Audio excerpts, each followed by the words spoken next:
Hey there, my name's Luke the Cooking Camper. Here is Zena the Glamper Camper. Today we're back at Wing Mountain near Flagstaff, Arizona, and we are nestled right into the beautiful forest.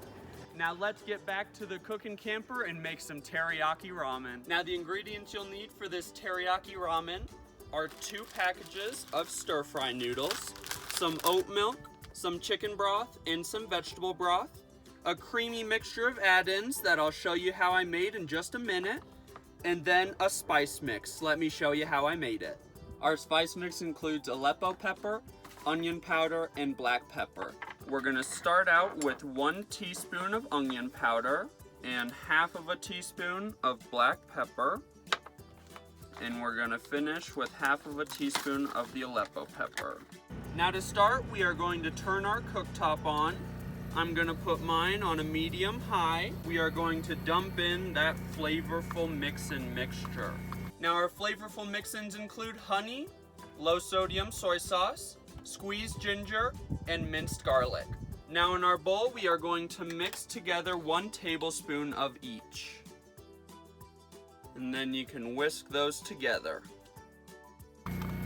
The reason we put this in first is because you want to give the garlic and the ginger a chance to start cooking. Now that our garlic and ginger mixture has been cooking for a couple of minutes, we are going to dump in some vegetable broth. And then into that, we are also going to add in our oat milk and our chicken broth. Now you just want to stir those together and bring this mixture to a simmer.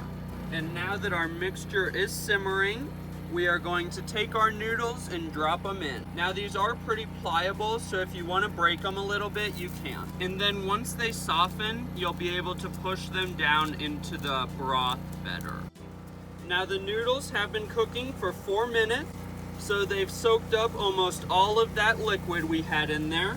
So before they finish up, we are going to put in some more chicken broth, and we'll also dump in those spices, and we'll also add some more oat milk.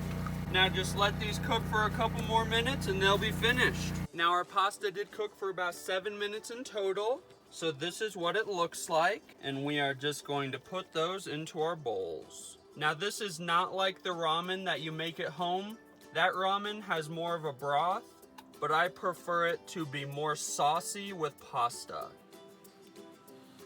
That is so delicious. We cannot wait for you to try out this recipe and to get out and enjoy nature and food as much as we do. Have a great day from Luke the Cooking Camper and Zena the Glamper Camper.